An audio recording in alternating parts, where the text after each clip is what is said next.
Title: My friend's wife had a dark secret online. Now it's ruining her life. Chapter 1. The new face at the party. My name's Mike. I'm a Navy veteran, husband, and probably what you call a passport bro. But only in the way that I was smart enough to look for a partner who still believed in family, loyalty, and commitment. I met my wife in the Philippines years ago when I was stationed there. We built a life I'm proud of. Peaceful, grounded, and built on mutual respect. We're part of a small Filipino-American community in the city where we live now. Lots of families, lots of get-togethers, especially birthdays, baby showers, and anniversary parties. One thing about Filipinos, they know how to throw a gathering. Food for days, karaoke like it's a national sport, and enough stories being passed around to fill 100 telenovelas. Now, one woman started showing up to these gatherings who none of us had seen before. Her name was Lucy. She was striking, always dressed to the nines. Designer handbag, heels that clicked across the tile, long hair perfectly curled. She didn't mingle much, at least not with the married women. She hung close to a couple of the more flashy types in the group, the ones still chasing that youthful party girl life, even though their own kids were nearly teenagers. The first time I met her, I think I just nodded in her direction. That was it. I didn't make much of it. I'm not exactly the type to poke my nose into other people's business, unless it affects my own home. But I noticed my wife kept her distance from her. Not rudely, just careful, which in hindsight makes a lot of sense. Weeks went by.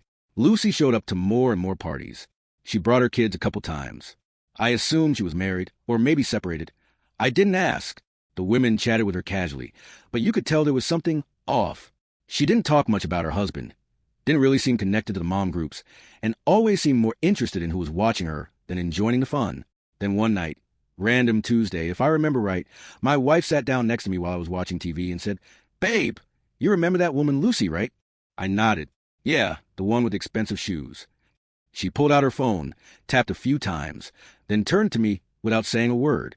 What I saw made my jaw clench. It was a screenshot from a group chat, and in that screenshot was Lucy, not at a party, not at a PDA meeting, but in a frame from what looked like an old adult film. You could see her face clearly. No question it was her. There was text on the image too, a website watermark in the corner. I looked at my wife. "Where did you get this?" She hesitated. Some of the girls in the group chat were talking. Apparently, someone recognized her face from something years ago. They started digging, and this popped up. I sat there for a second. Then I asked the obvious, "Is it real?" She showed me 2 more screenshots. It was definitely real. Lucy had done a film, a full production, based on what I could tell from the stills. The screenshots were, let's just say, not subtle, and now they were making the rounds. And just like that, a secret Lucy had probably buried a decade ago had come back to life, and this was only the beginning. Chapter 2. For science, of course. I'll admit it, I was stunned, but I wasn't shocked. Not really. See, after years of listening to stories from guys who've been blindsided by their wives' past, nothing surprises me anymore. I've heard it all, and it's always the same pattern. What they thought was in the past finds its way back, usually when things are just starting to get good. I sat with that for a bit. Those screenshots still burned into my brain. And then I asked a question I probably shouldn't have asked. Did anyone try to find the actual video? My wife gave me a look. "Babe, no," she said. "But some of the girls think it's still out there. They found the name she used in the video. It's a food name, something from back home. That's how they traced it." She paused and added, "I didn't look it up, but they did." That's when I did what any internet-savvy man would do, for research purposes only, of course. I went into full detective mode. Don't judge me. I wasn't trying to shame her. I just wanted to know the truth. It didn't take long. The site was still live, although the video itself had been pulled. But the photos? They were still floating around, archived, watermarked, and hosted in every corner of the internet. You just had to know what to type. And I did. After about 15 minutes of digging through forums and links that looked sketchier than a wet alley at midnight, I found it. The full video. Still downloadable. Still as clear as day. I downloaded it and waited until the kids were asleep. My wife and I sat in our bedroom, watching in silence. It wasn't some amateur, shaky cell phone footage. No, it was a full-blown production. The kind of thing that looked like it was shot in 2005, with a hotel pool scene, a setup, dialogue, the whole thing. Lucy looked young, maybe 20, maybe 22. And there were 2 guys, one behind the camera, the other playing the main role. They talked to her, made her laugh. Then it all shifted. And well, let's just say the rest doesn't need a play-by-play. When it ended, my wife just sighed. I could tell she wasn't angry or jealous. It was more like sad, disappointed, the kind of sigh that said, she really thought this wouldn't catch up with her? We didn't share the video with anyone. We weren't interested in destroying Lucy. But at this point, it was already too late. The group chat had turned into a wildfire. Women were talking. Screenshots were being passed around like candy. And someone, God knows who, had confronted Lucy directly. And that's when everything exploded. Chapter 3. The Fallout. Lucy vanished for 2 weeks after the video surfaced. No parties. No group chats. Not a single peep. Just gone. Word spread fast. Too fast. 1 minute people were asking, "Did you hear?" And the next, it was all anyone talked about. Even the husbands, who usually kept to themselves, started whispering about it during barbecues and poker nights. Some of them had seen the video. Some claimed they hadn't, but knew enough from the screenshots. Others pretended they didn't care, but you could tell they did. No one wants to think they've been shaking hands with someone they once saw doing that on camera. Then Lucy came back. She showed up at a birthday party hosted by one of the couples in the group, uninvited, from what I heard, and she wasn't subtle. She walked in like nothing had happened. Chin up, tight dress, heels clicking like war drums. I wasn't there. My wife told me everything. Apparently, the room went dead silent when Lucy walked in. Not a word, not a smile, just side eyes and fake sips of soda. She tried to start conversations, but everyone gave her short, polite answers, like they didn't want to be associated. You could feel the discomfort. That night, Lucy exploded. She confronted one of the women, called her out in front of everyone, accused her of spreading lies, of showing the screenshots to her husband, of ruining her reputation, said she had proof she was being defamed, and that she'd sue every single one of them. The woman, let's call her Marissa, stood her ground, told Lucy, "No one ruined your reputation but you. You filmed yourself. You sold it. You put out there." And just like that, the gloves came off. Lucy went full scorched earth. She called Marissa and 2 other women jealous housewives, bored nobodies, and even said they were mad they couldn't pull off what she did when they were her age. That was a mistake. The women didn't back down. They pushed back. One even shouted, "You ditched your husband after he got hit by a truck, and you think of the problem?" The room turned into a courtroom. Accusations. Screaming. People stepping between them. Kids crying in the next room. It was chaos. By the end of the night, Lucy stormed out, face red, eyes glassy. And not long after, the legal threats began. She filed lawsuits. Actual lawsuits against 3 women in the group, claiming defamation, harassment, and emotional distress. She hired a lawyer, probably paid for with the money she took from her disabled ex-husband's accident settlement. When the papers were served, the women panicked.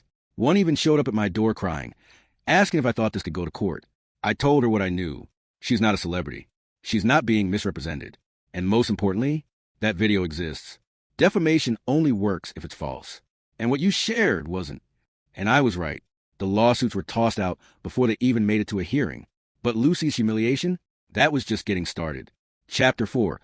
Karma has a long memory. After the lawsuits fizzled out, Lucy disappeared again. But this time, not just from our social circle. She stopped showing up on Facebook, too.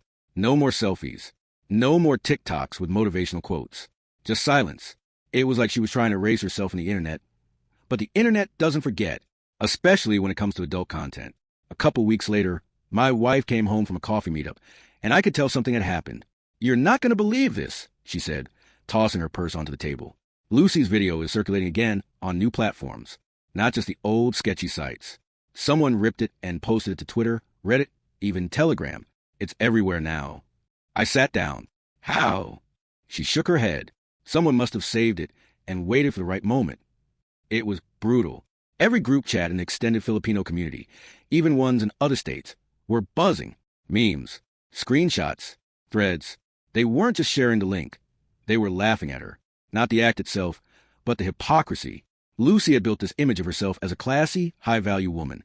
She judged others, bragged about her lifestyle, made other women feel small. And now, the image was shattered. But here's the part that hit me the hardest. Her ex-husband, the man she left after he was disabled in a horrific car crash. He started showing up in the community again. One of my buddies ran into him at a pharmacy. Said the guy looked rough, limping badly, using a cane. But he wasn't bitter, just tired. Apparently, the settlement money from the crash was significant, enough to buy a house, cover treatment, and live decently. But Lucy, she got to it first. She filed for divorce shortly after his recovery started, claimed it was too much for her, that she couldn't handle the stress, took half the money, left him in a rented apartment, and ghosted him. And now, she was broke. Between legal fees, a crumbling reputation, and no real career, she was bouncing between part-time jobs. trying to rebuild her brand, whatever that meant. Rumor has it, she tried getting back into the dating scene, met a few guys, thought her looks would carry her, but one by one, they found the video and walked. One guy even sent her a screenshot mid-conversation and blocked her. Cold. Karma wasn't just knocking at Lucy's door. It was moving in with a suitcase. And then came the worst part. One of Lucy's sons, probably about 11, found the video. No one knows exactly how, but kids are tech-savvy. Maybe someone sent it to him. Maybe it auto-played on some random site. But either way, he saw it. And everything fell apart after that. He told a classmate. That classmate told another. Soon, the school got involved. Lucy tried to deny it, but there were too many digital fingerprints. Too many people knew. She had to pull her kids out. Transferred schools. Moved apartments. Started using a new last name on social media. The damage was done. Meanwhile, her ex-husband, he got support. People felt for him. Men started reaching out, offering rides, checking in. He became something of a quiet icon. Not a victim, but a survivor. And me? I sat back and watched the universe do what it does best. Because the thing about karma is, it doesn't always come fast. But when it arrives, it never forgets what you did. Chapter 5. Some things you can't erase. A few months went by. The buzz around Lucy died down, but the damage stayed. Her kids were out of school. Her social circle was gone. Her name, real or fake, was tarnished. In our community, she became that woman. No one said it to her face, but they didn't have to. The silence was louder than anything else. I hadn't seen her in person since the lawsuits, but then, out of nowhere, I ran into her. It was at a grocery store on a rainy Thursday morning. I was in line, grabbing some bread and eggs, and there she was, a few people ahead of me. No makeup, hoodie pulled over her head. She looked thin, tired, smaller somehow. She turned around, saw me and froze. We locked eyes for a split second, just long enough for her to know I recognized her, and that I remembered everything. She looked down and mumbled something to the cashier. Paid in cash. Left in a hurry. I didn't follow. I didn't speak. What would I say? Sorry you got exposed? Maybe next time don't abandon your disabled husband? No, there was nothing left to say. Life was doing the talking for me. On the way home, I kept thinking about something I read once. How every action you take online is like carving words into stone with a chisel. You can try to smooth it out, polish it, pretend it's not there, but you'll never make the stone whole again. Lucy made a choice years ago. Maybe she was desperate. Maybe she thought it wouldn't matter. But she sold herself, literally and figuratively. Then she built a life pretending that part of her didn't exist. Until it did. She played the role of a loyal wife, then ditched her husband when he needed her most. She tried to sue her way out of her past. She mocked others while hiding skeletons of her own. And in the end, it all came back. Not because someone was out to get her, but because secrets rot in the dark. Eventually, the smell becomes too strong to ignore. You can blame the internet. You can blame nosy friends. You can blame jealous housewives. But none of that changes the fact that she filmed herself with two strangers in a hotel room and took money for it. She made that choice. And when the past came knocking, she wasn't ready to face it. So, here's my advice for any man thinking about settling down. Do your homework. Not just on her, but on her family, her values, her history. Don't let beauty blind you to red flags. Ask questions. Have the hard talks. And for women, understand this. The world has changed. You can't hide online. And choices you make at 20 will follow you into your 30s, your marriage, your motherhood, especially when there's a camera involved. This isn't bitterness talking. It's just the truth. And the truth, unlike lies, sticks around. My wife and I, we're still going strong. Still rooted in the values we started with. We've seen the messes others make, and we've chosen not to repeat them. And Lucy, she's a walking reminder that the internet has a memory far longer than any of us do.